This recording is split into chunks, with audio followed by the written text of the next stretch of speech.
Muy buenos días, estimadas estudiantes. El día de hoy nos reencontramos nuevamente en clase. Vamos a entrar ya a un tema nuevo. Vamos a dejar concluido ya la parte de biología molecular. ¿Sí? Ya van a tener una parte práctica también para ello. Y el día de hoy vamos a entrar a lo que concierne a biología celular. Vamos a iniciar la clase, no sin antes agradecerle a Dios.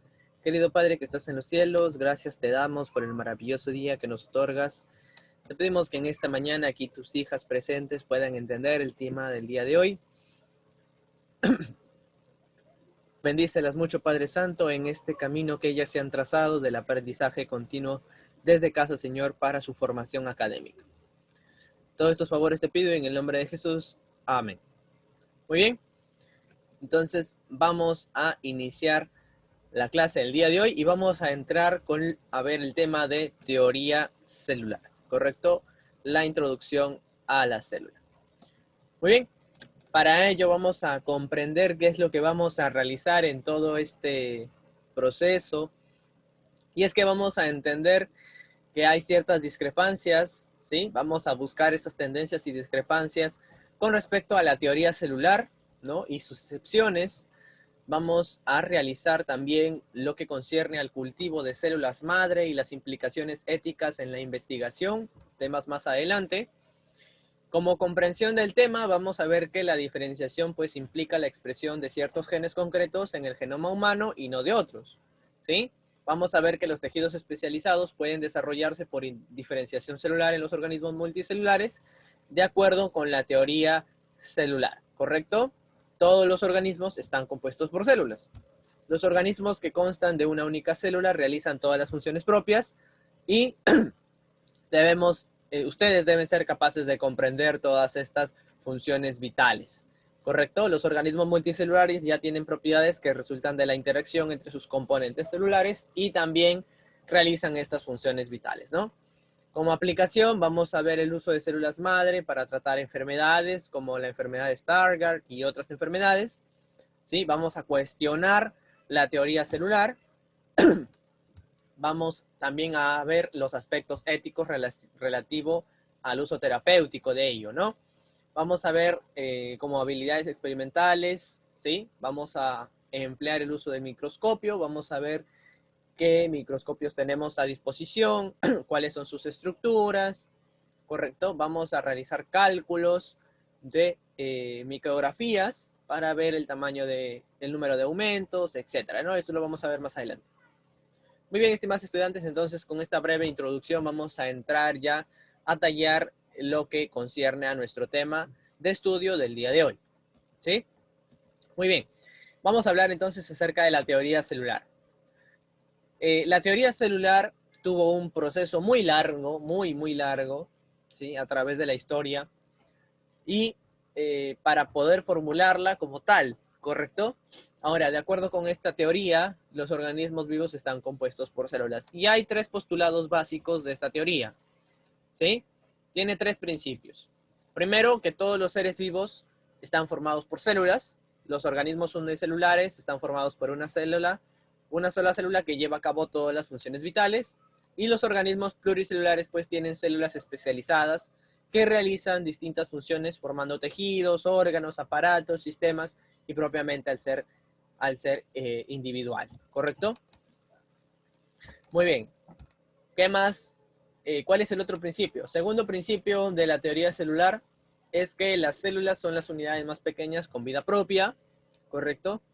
La célula es la unidad estructural y funcional de todo ser vivo, ¿sí? Los diversos orgánulos que hay en el interior de la célula llevan a cabo las distintas funciones celulares, pero estos orgánulos no sobreviven fuera de la célula, ¿sí? Por eso que decimos que la célula es la unidad más pequeña con vida propia, ¿sí? Por debajo de ella no existe vida, ¿correcto? ¿Cuándo vamos a considerar un ser vivo? A partir de una célula. Tercer principio, las células proceden por división de otras células, ¿sí? Omnicélula es célula, ¿correcto? Las células se van a multiplicar por división, ya sea por fisión binaria en procariotas o por mitosis y meiosis en eucariotas. Todas las células descienden siempre de células existentes anteriormente, ¿no? Lo que conocemos como célula madre, ¿correcto? Muy bien. Pero vamos a ver las pruebas que hay de la teoría celular, cómo es que se formuló todo este aspecto, cómo es que llegamos a concretar la teoría celular, de dónde surgió, quién la postuló. Bueno, vamos a ver todo ello, ¿sí? Todas las observaciones microscópicas que se realizaron alrededor del siglo XVII hasta ahora lo corroboran, ¿correcto? Si bien es cierto, antes con los principales griegos como Aristóteles se dieron los pilares pues para los seres vivos, ¿no? Y el origen espontáneo de todo ello, no es hasta el siglo XVII donde realmente pues vamos a saber de qué estamos hechos en realidad, ¿no? Porque recuerden que, por ejemplo, Aristóteles mencionaba que habían 4 principios básicos, ¿no? La combinación de 4 elementos daba como resultado lo que conocemos como vida, ¿no? Que era fuego, agua, tierra, ¿no? Y propiamente el lobo, ¿correcto? Entonces, vamos a ver ello, ¿no? Vamos a partir del siglo XVII a notar de qué realmente estamos hechos y cuál es la importancia del mismo, ¿correcto? Muy bien, ahí está un personaje, un primer personaje de todo este maravilloso mundo de la teoría celular, que es Robert Hooke, ¿no? Robert Hooke en el año de entre 1635 y 1703, su periodo de vida, ¿no? Se le considera como el pionero de la microscopía, ¿correcto? Robert Hooke tiene una gran importancia porque él fue el primer científico en acuñar el término célula, ¿sí? En su libro Micrografía, publicado en el año de 1655, para designar las estructuras observadas en cortes de corcho. Si bien es cierto, lo que Robert Hooke no observó células propiamente, ¿sí? Lo que él llegó a observar, lo vamos a ver aquí en la imagen, ¿correcto? En esta imagen de aquí, esta fue la micrografía que él observó, ¿no? Un pequeño tejido de corcho, ¿correcto? Las cuales también dibujó, ¿no? Y él no observa él no observa células propiamente. Lo que él observa es la pared celular, ¿sí? Que es la última en desintegrarse, ¿correcto? Entonces, mediante un estudio, ¿no? En una tapa de corcho de una botellita, ¿correcto? Él saca una pequeña lámina y se pone a observarla en un microscopio que él utilizó, ¿no? Un microscopio sencillo que está en esta parte de acá, en la primera fotografía, ¿correcto? Este fue el microscopio que Robert Hooke utilizó y se puso a analizar esta laminilla que él había sustraído, ¿correcto? Entonces aquí él empieza a observar pequeñas celdas, ¿correcto? Celdas como que le recordaban pues a las prisiones de las cárceles, ¿no? Pequeñas celdillas a las que él denomina célula, ¿correcto? Y aquí está su libro, ¿no? Micrografía, ¿correcto? Micrografía, ¿no? Su obra Micrografía que recoge sus observaciones microscópicas, ¿no? Ahí están todos los dibujos, las imágenes que él realizó en sus estudios, ¿no? Y por eso se le considera pues el pionero de la microscopía, ¿correcto? Como segundo pilar de este importante descubrimiento de la teoría celular, tenemos a otro amigo, ¿no? Llamado Anton van Leeuwenhoek, ¿correcto? Alrededor de su periodo de vida, 1632 hasta 1723. Casi contemporáneo con nuestro amigo Robert Hooke, ¿no? Contemporáneos. A Anton van Leeuwenhoek se le considera el padre de la microbiología, ¿correcto? Y si bien es cierto, Anton van Leeuwenhoek no era un científico como tal, él era un comerciante, ¿correcto? Él se dedicaba a fabricar lentes, ¿no? Que utilizaba para analizar la calidad de la ropa de su fábrica. Él no era un científico como tal, pero sí tenía esa fascinación, ¿no? Ese apego por las ciencias y por querer descubrir nuevas cosas, ¿correcto? Él era un muy buen óptico, ¿sí? Él era un muy buen óptico. La resolución de sus lentes es algo que no se ha podido eh, llegar a realizar a tal calibre hasta el día de hoy, ¿sí? Nunca reveló sus secretos. Anton van Leeuwenhoek se quedó con ello hasta la tumba, ¿sí? Y cabe resaltar que el microscopio que él diseñó fue muy sencillo, pero con una resolución como vuelvo a repetir, que hasta el día de hoy no ha sido copiada a tal grado, ¿sí? Muy bien.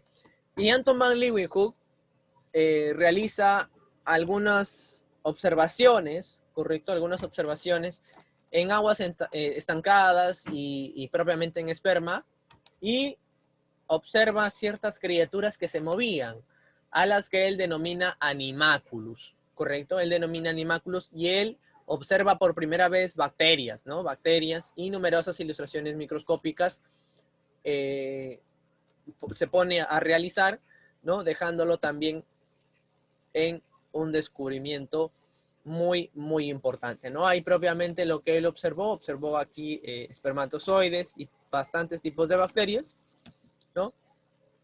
Y este fue el microscopio que él utilizó. Como les digo, es muy sencillo, pero este microscopio pues le permitió observar todo ello, ¿no? Le permitió observar bacterias, espermatozoides. Sin embargo, él no las llamó así, él las llamó animáculos, ¿correcto? Eran como unos pequeños animalitos pequeños, así que él determinó ese nombre para ellos, ¿no? Muy bien, continuemos entonces. Luego tenemos a nuestro amigo Robert Brown, ¿correcto? Él fue un botánico escocés, que además de ser el autor de la teoría del movimiento browniano, ¿sí? Que también se le conoce por ello, por partículas en suspensión, describe la presencia de una aureola o núcleo en todas las células que observa en orquídeas, ¿no? Sin conocer su función. Él ya ve más a fondo, correcto, acerca de ya organelas propiamente de una célula, ¿sí? Pero desconocía su función. Sin embargo, realiza sus estudios, ¿no? Sus observaciones y las describe en un libro llamado Trabajo Botánico, ¿no? Muy bien. Luego tenemos ya propiamente a tres científicos, grandes científicos, que van a causar una revolución total. Hablamos propiamente de Matthias Jakob Schleiden, ¿correcto? En el año de 1804-1881, fue un botánico alemán que sugiere que el núcleo, ¿sí?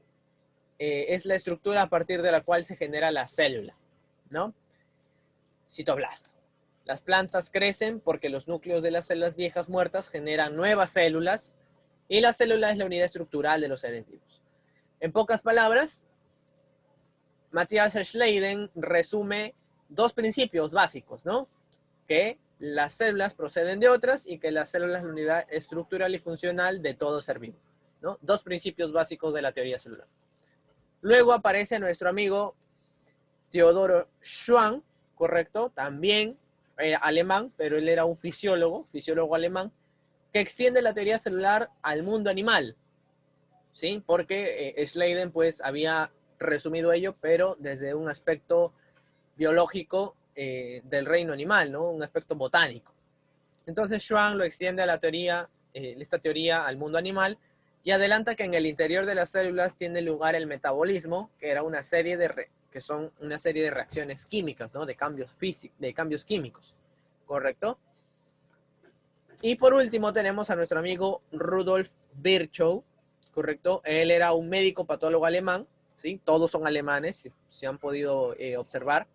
Apoya la idea ya existente que había dicho Schleiden de que omnicélula es célula, es decir, que toda célula procede por división de una célula, ¿no? Anterior o precedente, ¿correcto? Incluso en los tejidos enfermos. Es por ello, por todos estos aportes de estos grandes científicos, ¿no? Botánico, fisiólogo y médico patólogo respectivamente, que Schleiden, Schwann y Virchow se consideran los padres de la teoría celular, ¿correcto? Debido a sus aportes, ¿no? Ellos son los padres de la teoría celular. Por último tenemos a nuestro amigo Ramón y Cajal, ¿no? Él descubre los mecanismos que gobiernan la morfología y las conexiones de las células nerviosas, una nueva y revolucionaria teoría que empezó a llamar la doctrina de la neurona, ¿no? Basada en que el tejido cerebral estaba compuesto por células individuales. También gran científico, pues, que dio ciertos aportes a la teoría celular, ¿no? Y recibió el Premio Nobel de Medicina en el año de 1906, ¿correcto? Muy bien. En resumen, todo lo que significa la teoría celular, ¿no? Ahí están los principios y vamos a ver en qué concierne todo ello, ¿no? Las células varían considerablemente en tamaño y forma, ¿sí? Hay células estrelladas, células ovoides, células de diversos tamaños y formas, ¿sí? Pero todas comparten ciertas características comunes, ¿correcto? Número 1. Cada célula viva está rodeada por una membrana, ¿correcto? Que separa el contenido celular del exterior. ¿Sí? Hay una membrana plasmática, eso lo vamos a ver ya cuando entremos a hablar de estructuras celulares, ¿sí? Pero todas están rodeadas por una membrana, todo tipo de células, ¿sí? No hay ninguna célula que sea la excepción. Las células contienen material genético, ¿no? Hemos visto cuál es el material genético que almacena todas las instrucciones necesarias para las actividades de la célula, ¿no? Toda célula contiene ADN, ¿correcto? Todo tipo de células. Muchas de estas actividades son reacciones químicas catalizadas por enzimas producidas dentro de la célula, ¿sí? Es por eso que decimos que la célula es la mínima unidad para considerar un ser vivo, ¿correcto? Las células tienen su propio sistema de liberación de energía que permite todas las actividades que va a realizar y las células pues pueden ser consideradas como las estructuras vivientes más pequeñas que existen, ¿no?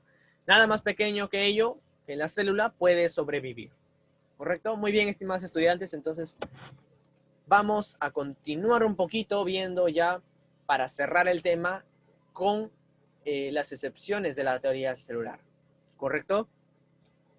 Hay ciertas excepciones que vamos a encontrar. Vamos a considerarlas como tal y ustedes también mediante el juicio crítico, el juicio propio, van a observar si estas discrepancias son correctas o no. Primero tenemos la amueba, que es un ser protista, que es una única célula capaz de hacer todos los procesos vitales. Si solo hay una célula, podemos decir que la amueba está formada por células. Habíamos dicho que parte del principio de la teoría celular era que todos los seres vivos estaban compuestos por células y habíamos hablado de dos tipos. Entonces, en base a esos dos tipos de seres unicelulares y pluricelulares, quiero que ustedes en casa empiecen a hacer su propio juicio crítico si es que la amueba es un ser vivo que aprueba la teoría celular o está en contra de ella, ¿correcto? Ya me van a dar sus observaciones más adelante, propiamente en el grupo, ¿no? Luego tenemos las hifas aceptadas en hongos, que son filamentos largos, ramificados, ¿correcto? Que tienen una pared celular de quitina sin septos que engloba citoplasma continuo y muchos núcleos, ¿correcto? Aquí está, ¿no? Ustedes pueden observar aquí. Esto es una hifa de un hongo, ¿correcto? Y no hay una compartimentación que divida, por así decirlo, uno y otro cuartito, ¿no? En donde van a estar almacenados pues las organelas, sino que solamente son pequeñas invaginaciones que comunican en realidad con un espacio muy grande y hay la presencia de múltiples núcleos, ¿no? Y sabemos pues que cada célula debe contener solamente un solo núcleo, ¿correcto? Pero las hifas contienen, o mejor dicho, son células multinucleadas, ¿no? Estos septos son multinucleados. Entonces, aplicaría para la teoría celular. Vamos ahí a ver, ¿no? Ahí van a juzgar ustedes. ¿Correcto? Fibras de músculo, del músculo esquelético. Las estructuras filamentosas también son plurinucleadas. ¿Correcto?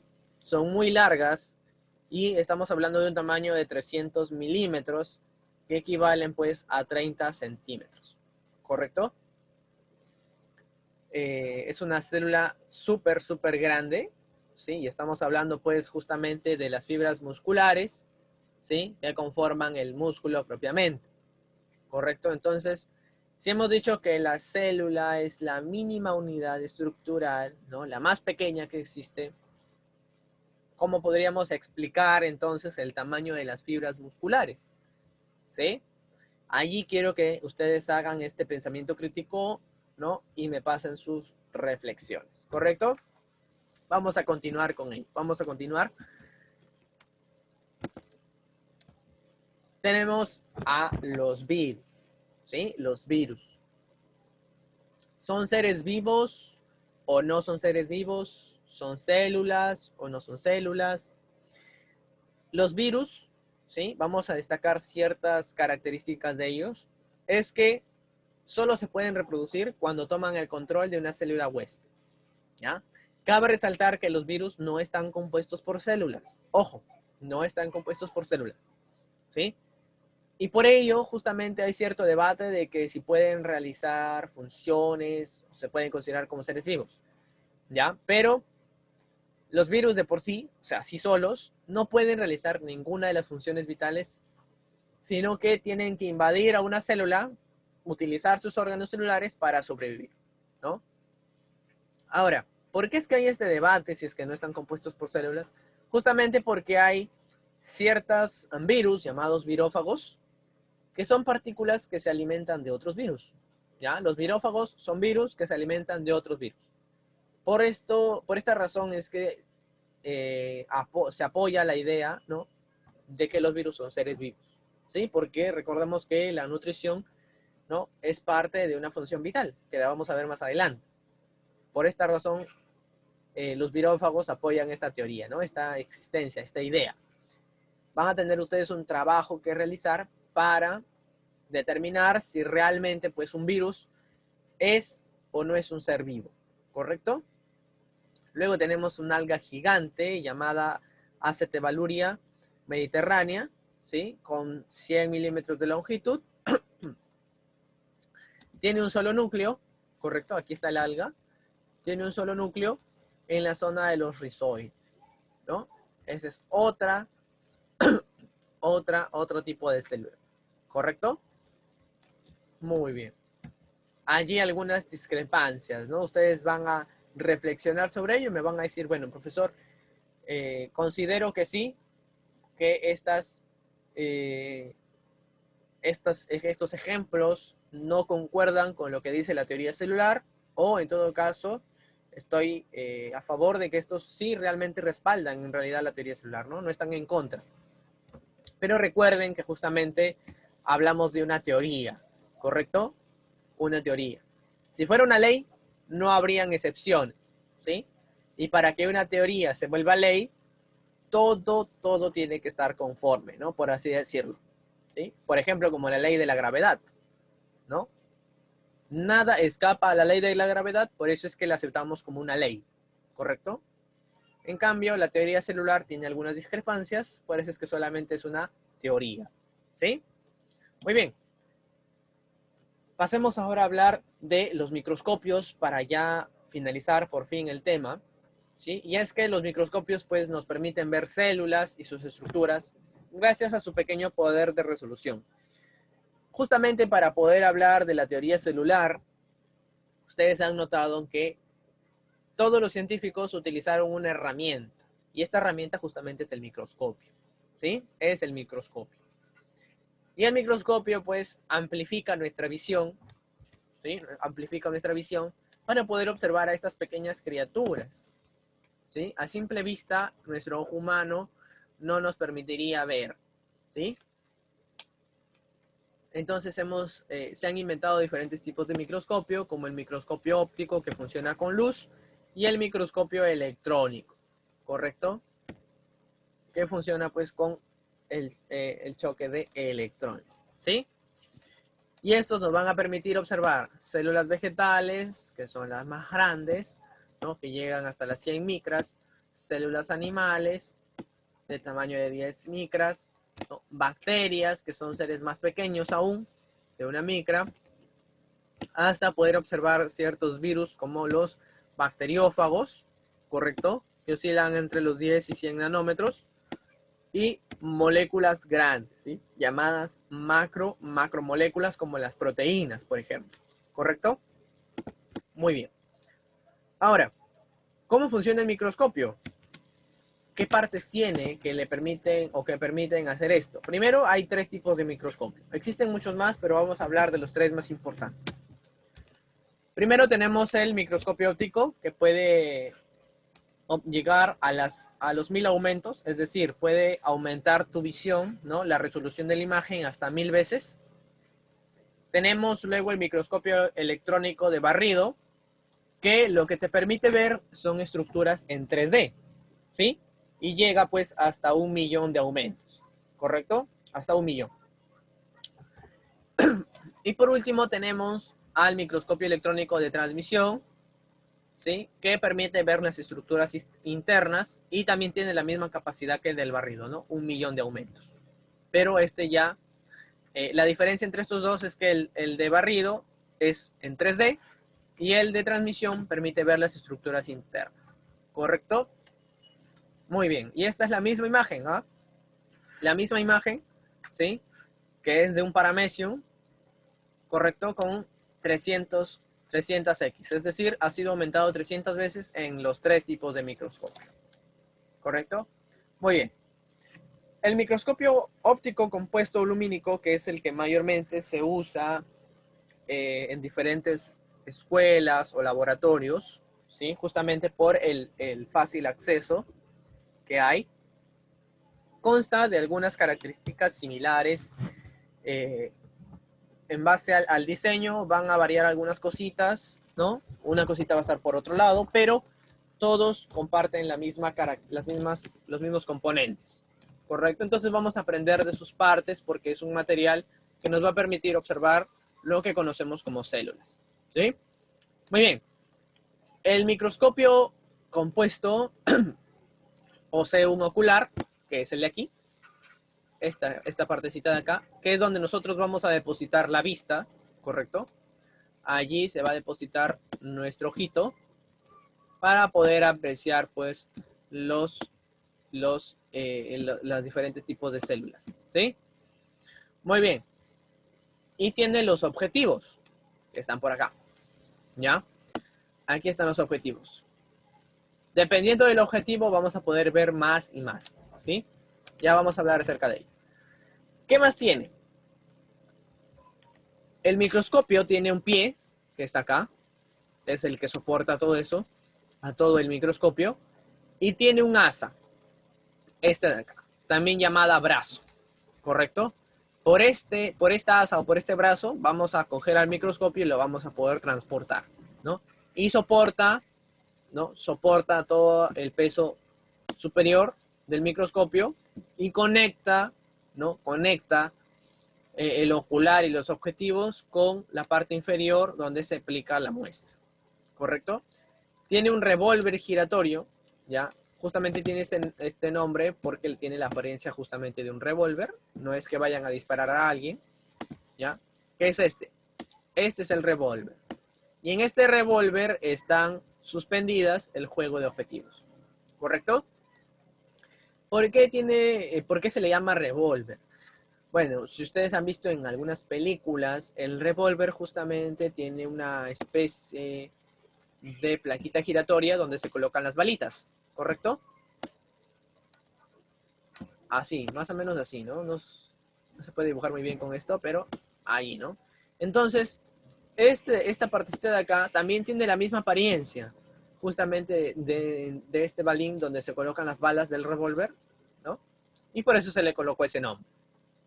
Y digamos que estos objetivos son como las balitas, ¿no? Pero en el caso del microscopio se llaman objetivos, ¿correcto? Muy bien. ¿Qué más debemos saber? Existe una pletina, o también llamada platina, sobre la que se coloca la preparación a observar, que es esta de acá. Aquí se va a colocar la muestra. Existe un tubo, ¿sí? Que conecta el ocular con los objetivos, ¿no? Con el revólver y los objetivos, que está por acá. Este es el tubo, ¿sí? Esto que está de plomo. Tenemos también pinzas que están aquí sujetas a la pletina para sujetar la muestra, ¿correcto? Para que no se mueva. Tenemos tornillos de enfoque que están aquí, macrométrico y micrométrico propiamente, ¿correcto? Ahora, dependiendo del diseño del microscopio, estos van a estar aquí arriba o pueden estar también aquí abajo, ¿ya? No hay problema, pero el uso del micrométrico y el macrométrico es igual en todos los microscopios.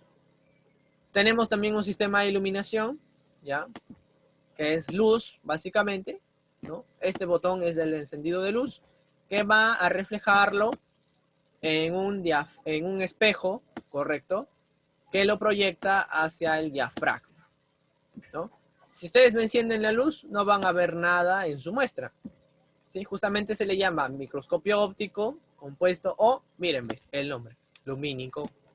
Utiliza la luz justamente para poder observar, ¿no? Entonces, la luz proyectada te va a permitir a ti, al acercar tu vista aquí, a través del ocular, y variar los objetivos, observar la muestra. En este caso puedes tener aquí bacterias, puedes tener cierto tipo de organismos celulares, ¿correcto? Tejidos, tejidos epiteliales o tejidos de algún órgano, ¿correcto? Y los vas a poder apreciar. Muy bien. Hemos culminado observando lo que es el microscopio electrónico y sus partes, ¿no? Que no es muy complicado. Y tenemos que definir ciertas diferencias entre poder de resolución y amplificación de aumentos, ¿ya? ¿Quién me da el poder de ampliar el número de aumentos, o sea, la cantidad de veces? Los objetivos, ¿correcto? Los objetivos. Cada objetivo es diferente. Por ejemplo, este de aquí es 10x, es decir, aumenta. Con ese objetivo voy a ver 10 veces más, ¿ya? Se aumenta mi visión 10 veces más. El de acá puede ser 40x, es decir, 40 veces más voy a poder ver la muestra, ¿no? No que se me va a repetir la muestra 40 veces, ¿ah? Sino que mi visión se va a ampliar 40 veces más, ¿no? Y el de acá puede ser de 100x. Ese es el poder de ampliar, ¿sí? El poder de amplificación de la muestra, es decir, la cantidad de veces que se va a ampliar la imagen, ¿ya? Ahora, ¿quién me da el poder de resolución? Son estos aparatitos de acá, el macrométrico y el micrométrico, ¿ya? Ellos me van a dar la nitidez de la imagen, ¿sí? Muy bien. Entonces, con ello claro, hemos terminado ahora sí la clase del día de hoy y esperando pues que hayamos podido entender acerca de todo ello, ¿sí? Nos vemos en la siguiente clase, cuídense mucho y Dios las bendiga.